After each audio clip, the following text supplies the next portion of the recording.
Hello, welcome back. I've got Jay, he's down there grabbing food. I've got Hunter over here. We're going to do a video on who played it better.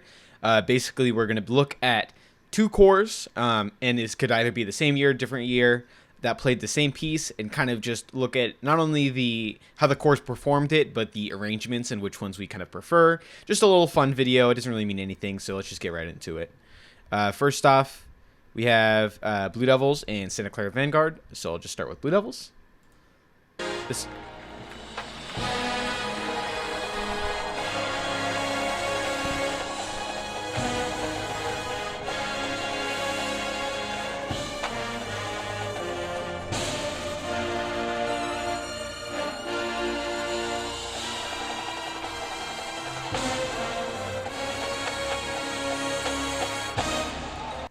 Cool.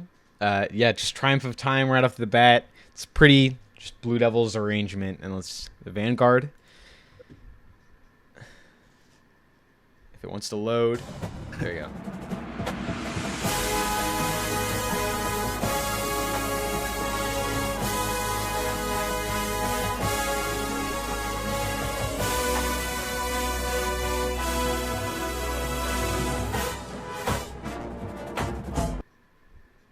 And then, yeah, there we go. Triumph of Time for both of those.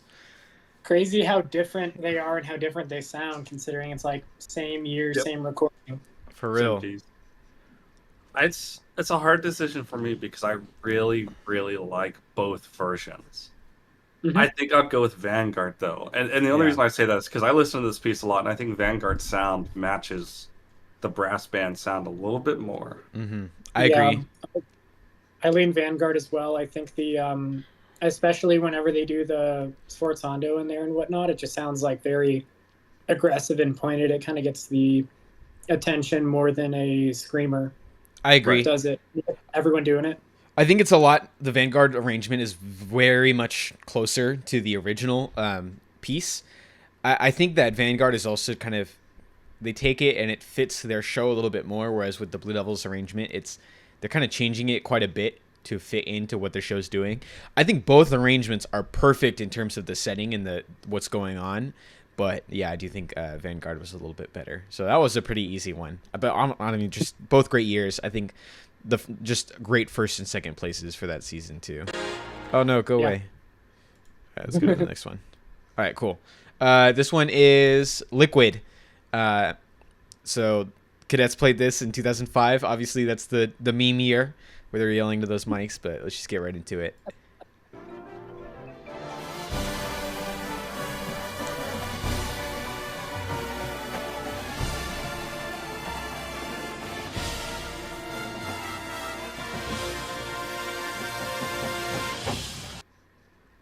Okay, and then I mean these are pretty quick ones.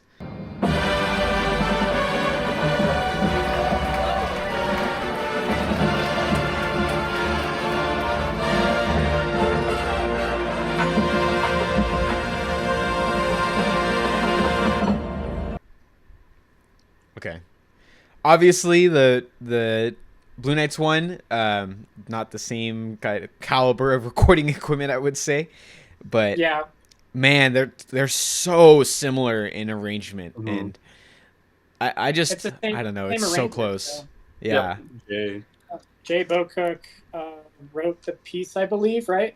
Yep. And he turned it into a drum corps arrangement for both, which I think is really funny that I don't want to say he recycled his own stuff, but he repurposed it. So I think it sort of fits for Blue Knight's show, being I remember everything. Yeah. I don't have an issue with him recycling something he's written that's popular. It's him remembering it. But I do have to go with the Cadets for this. I mean, I think 05 Cadets, it's a stereotypical Gino Cipriani sound. Fantastic horn line. And of course, I'm a little biased, so I have to go with that one. Though I do like the Blue Knights one just as well. I remember seeing that all the time live in 19. Yeah. And liking it. I'm gonna obviously lean Blue Knights here. I mean, I'm a Blue Knights alumni, so of course I'm gonna root for the home team. But I do like the. I just think Cadets had a bit too bright of a tone there, and Blue Knights have like a lot warmer, sort of a tone, like a darker tone with more low brass in it. And it may be the recording. It's so hard to tell with these sort of things, but I'm just I like when Blue Knights did that. That was my favorite show from us that I didn't get to March, so I really like 2019 a lot. Right. I think it's so crazy the caliber of how they're so close in the way that they sound. And obviously it's because it's pretty much the same arrangement, but also in terms of like tonality, it's so close. But I think I'm going to have to lean Blue Knights on this one. And it's more because of the setting in the show and the context and where it happens. It fits everything so perfectly because the whole show is very ethereal, and they arrange like the piece is ethereal and the arrangement is really ethereal. And I love the percussion stuff that's happening going on too as well, because that kind of adds into it, even if it's just slightly. Do either of y'all know if it was written for Cadets or if he had written it before and then brought it in for the Cadets show? I want to say it was written for Cadets, but I can check. Someone's saying 2019 online. I don't believe that. Obviously, because it's 2005 where it's first played. Not. I don't believe that. But everything I'm seeing says like 2019. So I guess they did write it in 2019. I don't know. Maybe someone in the comments will definitely know for a fact. Oh, if, yeah. Like, it was written for the Cadets first or not. Yeah, we've I'm got sure some snoopers in there that know. I used to know. Oh, go away. I don't need to watch that again. There we go. Sweet. Okay. 2022 and 2023 crown Lacrimosa. These are two extremely different arrangements. So, the past two ones that we looked at were pretty dang close in terms of like how they're arranged. These are two completely different sounds. So I'm going to start with Boston, the older one.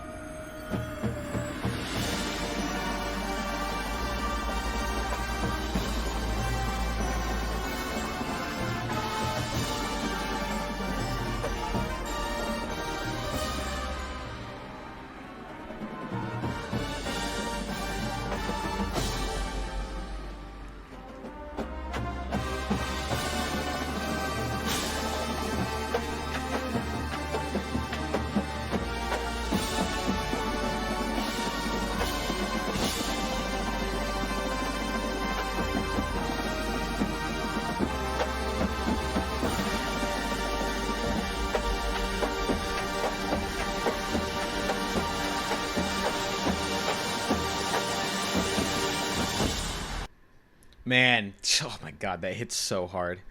I think we all know what I'm going to do already. Yeah.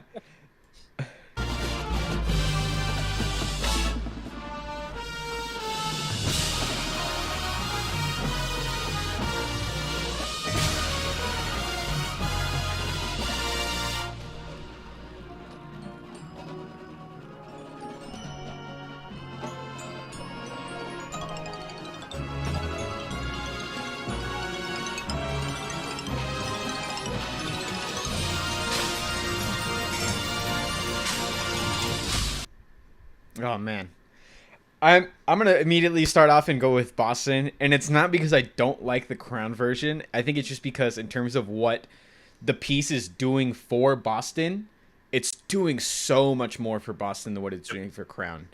There's just the impactfulness of everything that's going on. There's a lot more emotion in that version than I feel in the Crown version, and even though the Crown version is way closer to the original source material, it kind of just serves as a hit.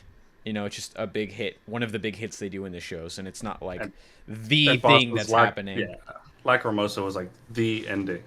Yeah, I mean, I liked it a lot. I'm gonna go with Boston, obviously. Though I will say I like Crown's version a lot too. It grew on me a lot. When I first heard they were playing Lacrimosa, I was a little annoyed. Yeah. we just played it, and they're playing it again. But I actually really do like it. And speaking of staying away from the original source music, early in spring training, a couple of our trumpets decided for Lacrimosa they're going to start stacking during it. And obviously, Mozart didn't write stacked trumpets or taking it up an octave or whatnot. Yeah. And Gino stops rehearsal. He's like, trumpets, let's not do that. I think if Mozart knew about stacking trumpets, he would have thrown them in. But he obviously didn't know about that. He was uneducated. We're not doing that. So there was a little bit of source music talk. If I had the recording of Pacific Crest 2020 when we played Lacrimosa, I would have pulled it up, and then I would have voted for that one. because that arrangement is so different from both of those. But Right. oh man, I just hopefully that arrangement just somehow comes back and sneaks into their repertoire. But oh man, just Lacrimosa is such a good piece, but it's so funny because I love the whole piece.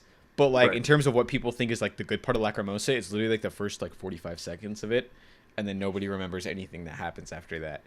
But oh man, the whole piece is great. So I think it's a great drum corps piece, and I'm happy that it's starting to be played a little bit more often now.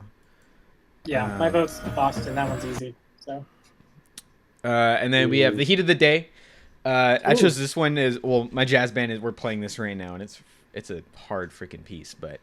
I think this one's super interesting in terms of what the two corps are doing with it, so I'll just start off with Crossmen.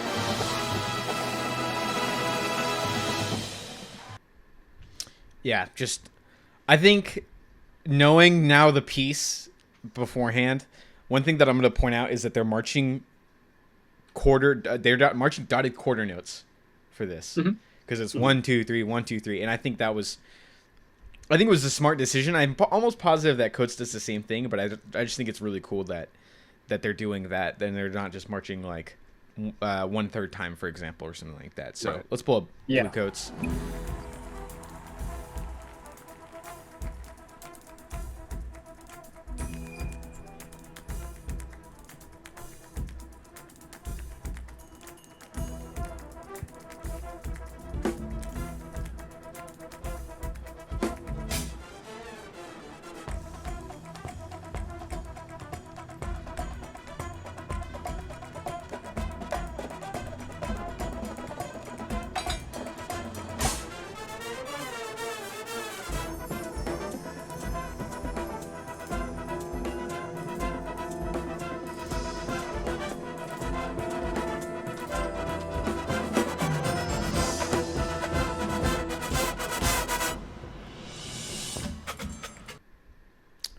So obviously you don't think there's going to be a what?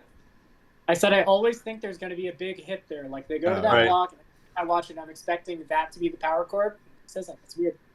Yeah, it's hard for me. I think the distinguishing feature for these is the percussion book, and by that like Bluecoats had the crotales. I think they're crotales, and then I don't know what Crossmen had the high pitched ting. Probably just some cymbal being smashed over and over again. But it's like the drummers on metal pipes is what it sounds like to me. Like when you see those videos of Vanguard on like poles or whatnot. Mm-hmm. And it's hard because I think both of those are really cool, especially the percussion book. But I almost want to go with Crossmen because I don't know. It's hard for me because I like the crotales and Bluecoats as well. I don't know. I have to say that Crossmen did like their arrangement was almost exactly the source material, like exactly what's going on. But I think also in terms of what was doing with what was happening with Bluecoats is like in the big band arrangement, that like the it literally is jumping around from instruments to instruments all over the place. And so one person will have and I think what Bluecoats is doing is where they're having certain people play that melody and then all of a sudden it's jumping somewhere else. I think that's also pretty close to what's actually happening in the big band arrangement. Mm-hmm. But I think I just have to go with Crossmen for this because they kind of do. I feel like they just do a better job of keeping like the jazziness alive a little bit in that. And even though there wasn't as much happening in the book, I think it's a little bit cooler to hear that. Mm-hmm. I think I like the Bluecoats arrangement a little more just because of the percussion sound with it, and I'm not well versed enough in the percussion difference and whatnot, but that feels more cohesive. And they have a sacked trumpet that I don't think Crossman uses, that I think really highlights the voicing of the intermediate part where it goes in the that section. That really helps it sound less muddled instead of having the whole horn line play what sounds almost unison over there. And and I think that was interesting also, that stuff was stuff that was added to the piece, like especially where they have the that's stacking on top, and like in terms of like adding harmony to that's not in the original piece. I do think that's really cool too. But I don't know, I just wish that we could watch the whole entire movements of them playing Heat of the Day, where Crossman it's almost the whole show, but there's so many different moments that I just had to pick and choose one that was like super similar. But yeah, I think I'm still going to go with Crossman on this one. Although I love their version of Heat of the Day too. I think I wasn't expecting this comparison. It was cool. Yeah. All right, I think we have one more. Oh yeah. Okay. Last one, Firebird Suite, and this one is super similar, but I don't remember. I put this together like literally a month and a half ago, so I guess we'll just watch it.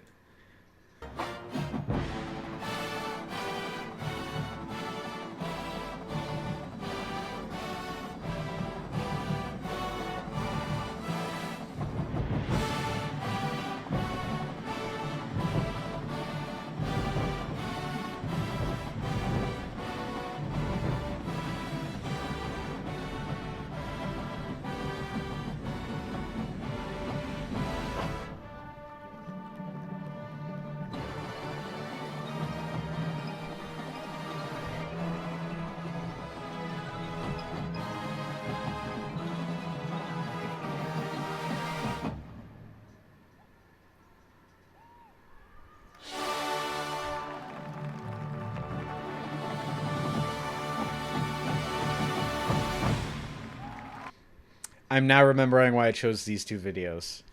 That's because Cavaliers is on G bugles. Yep, I was gonna say something. And about Phantom that. is on the B flats, and so I guess that's gonna be an interesting comparison to make. Maybe we'll watch these a couple of times.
Oh man! Before we even talk about just the piece in general, Vanguard 18 can eat that mellow sustain, dog, because that was so good. But strong. I think beyond even the comparison between G bugles and B flats, it's super interesting to hear. Or maybe it is because of the horns, but it's super interesting to hear and see that like Phantom was booking it, and you didn't hear the shakiness as much as you did in the Cavaliers one. And maybe that was recording equipment, but I think it relates more to the G bugle too. I think it's 10 years past. It's something that I've been a firm believer of, and I've talked to a lot of my staff about it, is as years go on, the average talent for cores go up. And I think it's like, just like if we take Phantom 07, they got 4th place. But if we went to 2017 and we looked at like 7th place, they sound just as good. Yeah. You know, or 6th place, because I think 7th place in 17 was BK. I think BK was 18th or 8th. 18th. Damn. But like man. I think the average talent just gets better. Let's see. Oh man, I'm gonna rewatch the Cavaliers one because I think this one's like the most interesting of just like we really need to like dig in deep on these. I'm so much more familiar with Phantoms.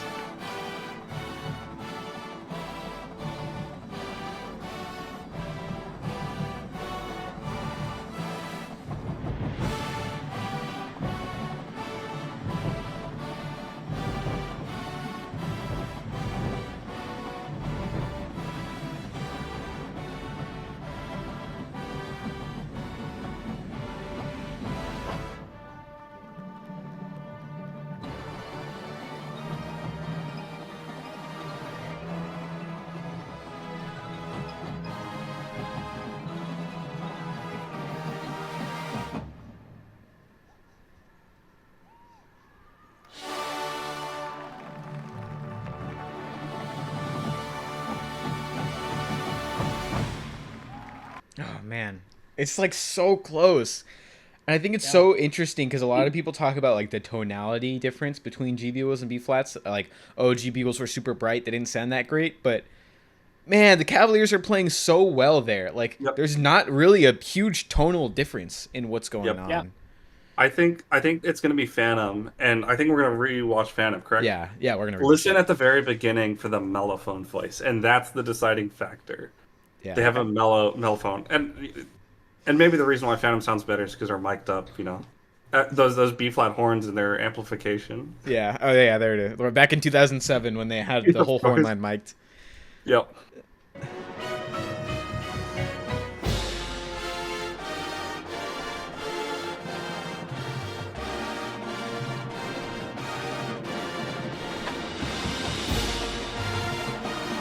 Right here.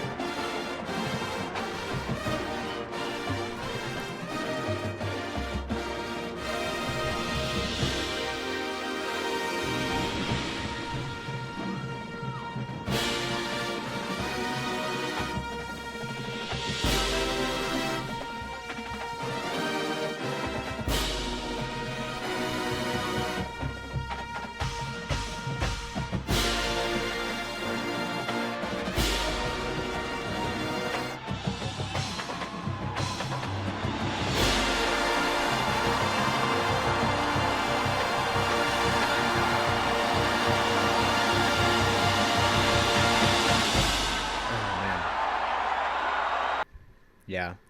No, I think I agree with you on the Phantom, and I think it's because of the arrangement, but I think it's because of about what the horns were allowing the arrangement to do. Yep. Phantom sounds a lot more full. And they sound a lot more layered and stuff like that, and I think it's like allowing the different instruments to kind of add in their own sounds and colors. Oh man, they're booking it while doing that too. They really are. It sounds like the Cavaliers are playing the same stuff. Like the trumpets and mellows are together, the low brass are together. But then you listen to Phantom, and it's like the trumpets have this part, the mellows have that counter melody, which I was talking about. It just adds so much. Yeah, it has a lot more voicing, and you can hear it even more if you find that if you've gone through and looked for old drum corps videos, you'll find the one of them running across the field and playing this on repeat. They come down again and do it again. So they. Yeah, I know they worked so hard on that, and it clearly paid off. It sounded incredible. And I think that's not to say that the Cavaliers one wouldn't hold up, because I think you could still do that arrangement on those horns and play it today, and it would still be killer, and it would still be so hype. But man, I think Phantom just kind of killed it and went above and beyond with that arrangement and just with that performance. 07 was J.D. Shaw, correct? Possibly, I'm not. And I want to say 07. I think 07 was JD Shaw, and the reason I say that is because like that mellow voice, like JD went to Vanguard. Vanguard always had that killer mellow voice for the longest time, and I think that's just apparent. Yeah, it's so good. Pulling up the staff list. I think there's actually one more. Is there? Oh, never mind. That was it. That's it. But, okay. I mean, it was a very short video, and I'm sorry, but I just think it was super like interesting, and I just kind of wanted to do it as a test to see whether or not we would like doing this kind of stuff. But I think it's super interesting to hear how different corps interpret music, and also how different corps interpret music the same way. You know, there's definitely a drum corps arrangement, but there's also stuff like a Bluecoats arrangement that's completely different from what you would perceive a normal drum corps arrangement to be. Because it's not just the voicing, it's definitely the soundscapes and how things are created. And I think that was super cool and fun to look at. So I like seeing all the creativity shine through from different groups. You know, everyone has their sort of style and sound, and you can kind of hear a show and not know what it's from, but know, like, that's a Blue Devil sound. That's definitely a Vanguard show. Like, you can hear that. And even though they may use the same source material, like Firebird's been played by probably over half of the corps at some point. And everyone does it a little bit different. So it was cool to hear like these two in particular pitted against each other. Yeah. So, and even though I think we all have. Uh-oh. I know. Like, I had to sit there and think about it for a second. I'm like, yeah, but I really like this part of this, like this of this. And it's just hard. But I think that's the beauty of it. Yeah. I think if we do this again, I'm going to try to do a little bit more of the G bugle versus B flat. Not just to pit the two instruments against, or the pit the two sounds against each other, but I think it's super interesting how, I mean, at my perspective at least, I'm not the old guys that tout G bugles as the end all be all of drum corps, but I think as much as we hear about the G bugles, oh, they were better sound, they were just better back then, and they were just louder and blah blah blah blah blah. You look at two videos like this, and it's like, it's not that different, you know. But I think the B flats obviously allow for a lot more stuff to happen, but I mean tonally, especially when you get to the years that are so close to the B flat bugle era, the musicianship is still there. I think the biggest difference between G and B flat is B flat doesn't allow you to have as much of an edge. Yeah. If you listen to some of those old G lines, they've just got the edge to it. But of course, B flat nowadays, how many caption heads want that kind of edge? Yeah. I mean, we've got Chip Krotz a little bit, who was with Vanguard for a while. Vanguard was notorious for that edge. Gino was notorious for that edge. Even I think both of them have stepped off from the edge a little bit because B-flat horns don't let you do it, and it's not in vogue anymore.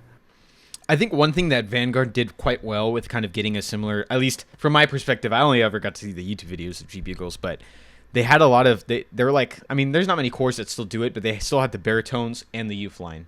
And they had they had the piccolo trumpets. They have certain instruments that they throw in that really adds that characteristic of sound. It makes it brighter, but not bright to the point of like, ew, that's disgusting. Bright to the point of like, it's a super different characteristic and sound that they have that no other corps was doing, especially for 17 and 18 and 19 too. Well, they were all baritones. Yeah.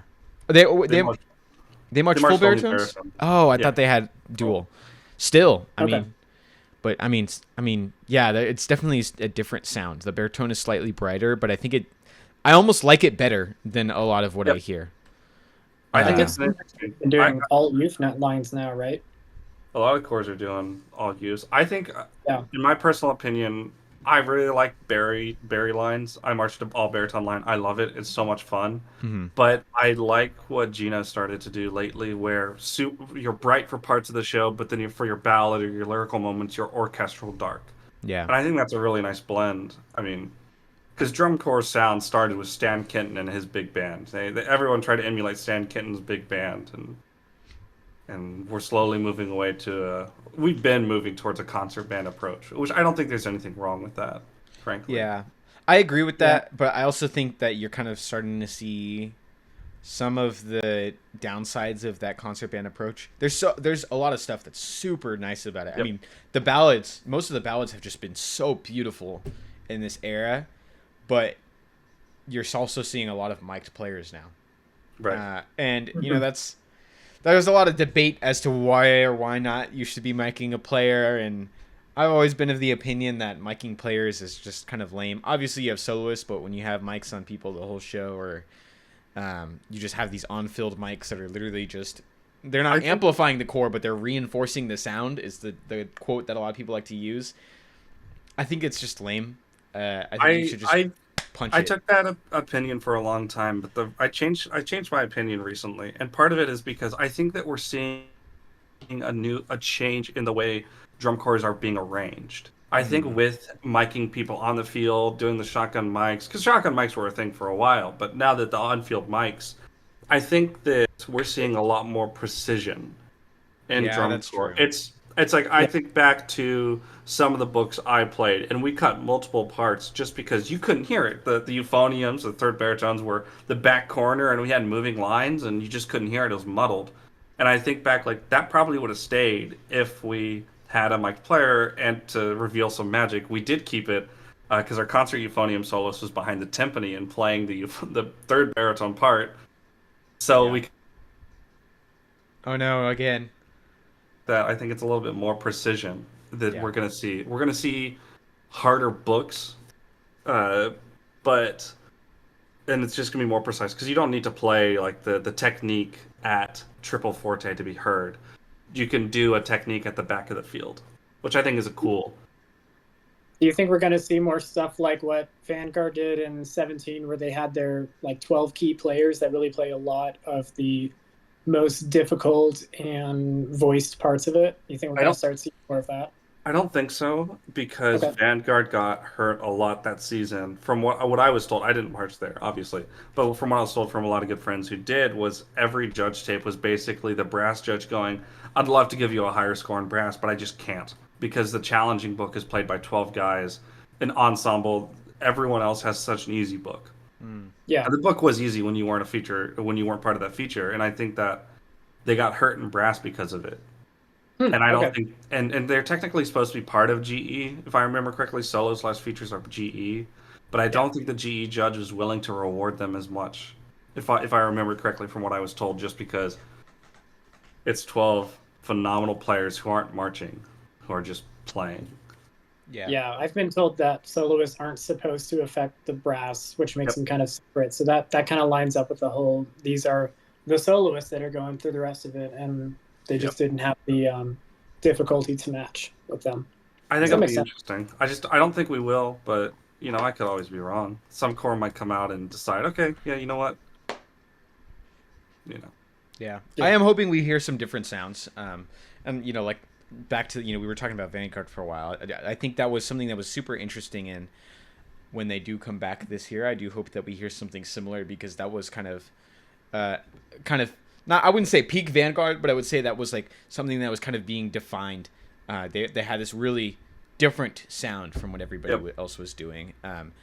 And hopefully they kind of bring that back, even with different brass staff and that kind of thing. But just that kind of stuff. I think it was super fun to look at these, and I think this is one of the things we'll do a little bit more often. I know a lot of people were asking for different uniform videos of a lot of older stuff too, and maybe we'll do that again. But I don't want to do the same things over and over again. But I think this is something that's fun, and hopefully next time we get Sebastian in on this too. Yep. Um, I know it'll be a little hard with like the uniforms because I'm gonna get hate in the comments like I got hate last video. With oh, the I know you're uniforms. looking through those. But, Yeah.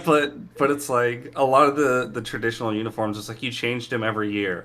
But instead of a black sash, it's a white sash or it's a silver sash. Okay, sure, the uniforms might have changed a little bit, but it's a tiny change. Or okay, so we decided the left gauntlet's gonna be ruby this year instead of red. Yeah. Yeah, and that'll be something we get into when I put together that next video and stuff like that. Yeah, I'm looking forward to it. Yeah. When I That'd be get fun. free, when I have free time again, when I'm not working 7 days a week. Right. Other than that, thank you to all the viewers for watching this video. I appreciate you guys, and hopefully we can get more stuff out then. And then to you guys, thank you for being a part of this, and continuing to be a part of this. This kind of stuff that we're ending up doing. Other than that, I'll see you guys in the next video. Thanks.